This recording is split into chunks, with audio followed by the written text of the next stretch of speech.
এই পর্বটা খুবই জরুরি।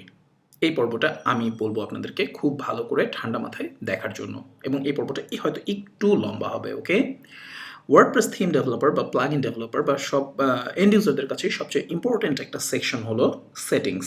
এই পর্বটা সেটিংস নিয়ে, কারণ এই সেটিংসের অনেক কনফিগারেশনের উপর বেস করে আমাদের থিমের আগাগোড়া মানে লুক অ্যান্ড ফিল চেঞ্জ হয়ে যেতে পারে।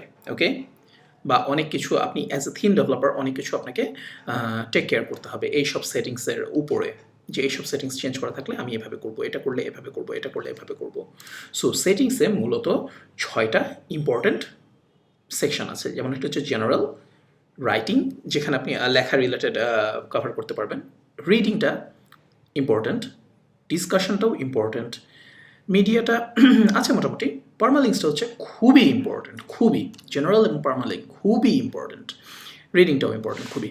এনিওয়ে, সো জেনারেল সেকশনে বেসিক্যালি আপনি যে সাইটের টাইটেল, ট্যাগলাইন এগুলো চেঞ্জ করতে পারবেন, এবং এগুলো চেঞ্জ করলে অ্যাজ এ থিম ডেভেলপার ওয়ার্ডপ্রেসের বিভিন্ন টেমপ্লেট ট্যাগ দিয়ে আপনি এই সেটিংসগুলো অ্যাক্সেস করতে পারবেন।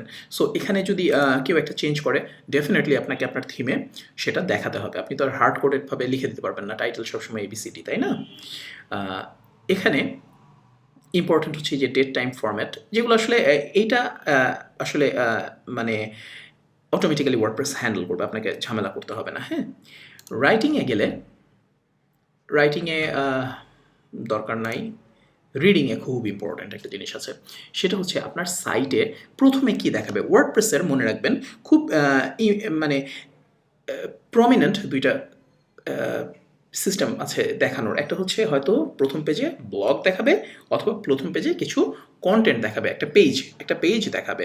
সো ইউজাররা যখন এখান থেকে সেটিংসটা এনাবল করবে, তখন সেই সেটিংসের উপর বেস করে আপনাকেও অটোমেটিক্যালি সেই পেজটা দেখাতে হবে। হ্যাঁ, এখান থেকে ইউজাররা, ক্লায়েন্টরা ইচ্ছা করলেই বলে দিতে পারে যে কোন পেজটাকে, এক্সিস্টিং যত পেজ আছে কোনটাকে তারা হোম পেজ হিসেবে চায়, এবং কোন পেজটাকে তারা ব্লগ পেজ হিসেবে চায়। ব্লগ পেজ মানে হচ্ছে সেই পেজে গেলে সমস্ত ব্লগ পোস্ট যেগুলো, সেগুলো আপনাকে একটার পর একটা সিকোয়েন্সিয়ালি দেখাতে হবে, ঠিক আছে? অথবা স্ট্যাটিক পেজের বদলে তারা বলতে পারে যে না, আমি শুধু লেটেস্ট পোস্টটা দেখবো। এই সেটিংসের উপর বেস করে বেশ কিছু টেমপ্লেট ফাইল আছে, যেমন ফ্রন্ট পেজের জন্য কোনো টেমপ্লেট, অথবা পার্টিকুলারলি কোনো পেজের জন্য টেমপ্লেট, যেহেতু ডিজাইনগুলো দেখাতে হবে আপনাকে, তাই না? বিভিন্ন রকমের ডিজাইন। সো হোম পেজের জন্য একটা ডিজাইন আপনি ইচ্ছে করলে ফ্রন্ট পেজ টেমপ্লেটে রেখে দিতে পারেন। এগুলো নিয়ে আমরা পরে আলোচনা করব ডিটেইলে। তারপর এখানে এই যে ব্লগ পোস্ট কয়টা দেখাবে। সো অনেক সময় দেখবেন অনেক ব্লগে আসলে আপনি হয়তো বা ম্যাক্সিমাম 10টা পোস্ট দেখতে পাচ্ছেন, কোনো ব্লগে হয়তো 2টা পোস্ট দেখতে পাচ্ছেন। অ্যাজ এ থিম ডেভেলপার আপনি হয়তো ঘাবড়ে যেতে পারেন, কিরে 2টা পোস্ট কেন আমি দেখাবো, আমার কোয়ারিতে কেন 2টা পোস্ট আসছে। সো এই সেটিংসগুলো বেসিক্যালি এখান থেকে রিফ্লেক্ট হয়। এখান থেকে যদি ক্লায়েন্ট চেঞ্জ করে রাখে যে না, আমি 10টার জায়গায় 2টা করে দেখবো, তাহলে আপনার কোয়ারিতেও যখন আপনি রিকোয়েস্ট করবেন তখন অটোমেটিক্যালি 2টা করে পোস্ট আসবে। আপনার লুপের মধ্যে আপনি তখন 2টাই পাবেন। সো অনেকে ভয় পেয়ে যায়, এরর করতে যায়, ডিবাগ করতে যায় যে কী ব্যাপার, কী ভুল হলো, এরকম কিছু না। বাট এই সেটিংসগুলো সবসময় মানে কি বলা যায়, আউটপুটে রিফ্লেক্ট করে। সো খেয়াল রাখাটা অনেক ইম্পর্ট্যান্ট। এরপরে ডিসকাশনে এখানে আপনি শুধু কমেন্ট যদি অফ করতে চান, সেগুলো কমেন্ট অফ করলে মনে রাখবেন যে কেউ যদি কমেন্ট অফ করে দেয়, তাহলে সে গ্লোবালি যদি অফ করে দেয়, তখন আপনার পোস্টেও আপনি কমেন্ট ফর্ম দেখাতে পারবেন না। পোস্ট সেকশনে যদি আপনি কখনো যেয়ে থাকেন, একটা পোস্ট যদি এডিট করেন, কমেন্ট কিন্তু এখান থেকেও অফ করা যায়। এখান থেকে কিন্তু পাসওয়ার্ড প্রোটেক্ট করা যায়। হ্যাঁ, পোস্টকে এই যে প্রাইভেট দিয়ে পাসওয়ার্ড প্রোটেক্টেড। সো কেউ যদি এখান থেকে পাসওয়ার্ড প্রোটেক্টেড সেট করে, তখন কিন্তু থিম ডেভেলপার হিসেবে আপনি সরাসরি কন্টেন্টটা দেখাবেন না, আপনি আগে পাসওয়ার্ড প্রোটেক্টেড ফর্মটাকে দেখাবেন। মাথায় রাখতে হবে এগুলো। তারপরে যে ডিসকাশন সেটিংসটা এনেবল করে, ডিসকাশন স্ক্রিন এনেবল করে, এই যে এখান থেকে ইউজার যদি কমেন্ট অফ করে রাখে, তাহলে আপনি সেই পোস্টে থিম ডেভেলপার হিসেবে কমেন্ট ফর্মটা কিন্তু দেখাতে পারবেন না। সো থিম যখন আপনি তৈরি করবেন, এই ছোট ছোট ছোট ছোট জিনিসগুলো সবসময় মাথায় রাখতে হবে যে হ্যাঁ, পোস্টে কি পাসওয়ার্ড প্রোটেক্টেড, পোস্টে কি কমেন্ট এনেবলড বা ডিসেবলড, ঠিক আছে, সেই অনুযায়ী আমি ব্যবস্থা নিই। ওকে, আমরা ব্যাক করি। এরপরে যেটা আছে মিডিয়া সেকশন, আসলে এই মুহূর্তে দরকার নেই, বাট আপনি এখান থেকে ইচ্ছে করলে আপনার থিমের জন্য ডিফল্ট থাম্বনেইলের সাইজ, তারপর মিডিয়াম সাইজ, এই সাইজগুলো আপনি আলাদাভাবেও ম্যানুয়ালিও মানে হ্যান্ডেল করতে পারবেন। আপনার থিমের কোড থেকেও ইচ্ছা করলে, ম্যানুয়ালি বলছি, প্রোগ্রামেটিক্যালি আপনি হ্যান্ডেল করতে পারবেন, অথবা ম্যানুয়ালি এখান থেকেও ম্যানেজ করতে পারবেন।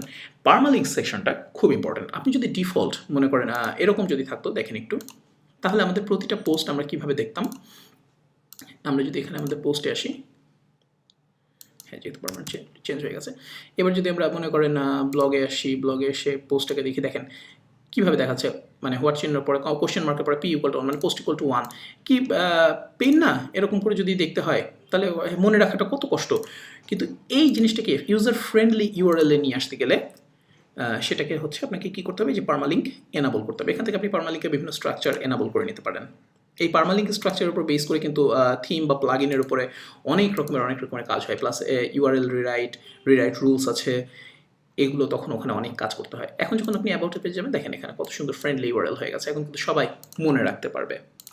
এরপরে আরেকটা যেটা আছে সেটা হচ্ছে আপনি ইচ্ছে করলে কাস্টম স্ট্রাকচারও বলতে পারেন যে না এরপরে এটা এভাবে আসবে, অথবা আপনি মনে করেন যে অ্যাবাউট হ্যালো ওয়ার্ল্ডে যদি চান, দেখেন এখানে হচ্ছে আপনার এখনকার ফরম্যাট অনুযায়ী ইয়ার, মান্থ, ডে, তারপর আপনার পোস্ট দেখাচ্ছে, তাই না?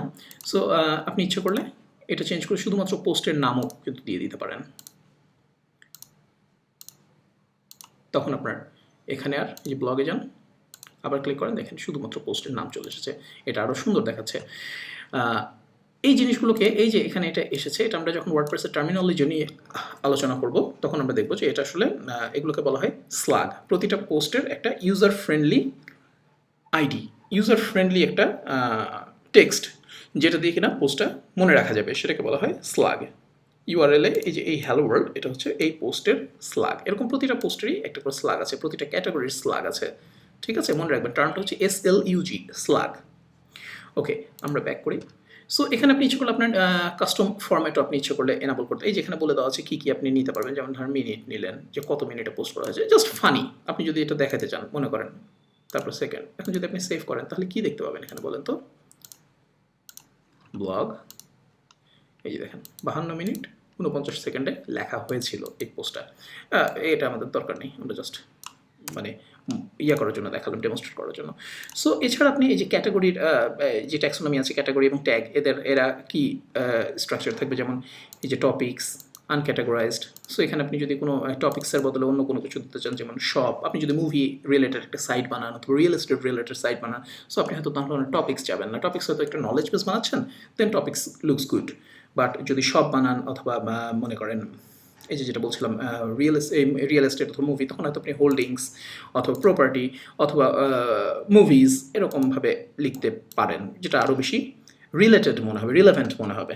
ওকে, এই জিনিসগুলো এনাবল করার জন্য পার্মালিঙ্কস খুব ইম্পর্টেন্ট। এবং মনে রাখবেন পার্মালিঙ্কস কখনো যদি আপনি প্রোগ্রামেটিক্যালিও পার্মালিঙ্কস চেঞ্জ করেন, প্রায় করতে হবে।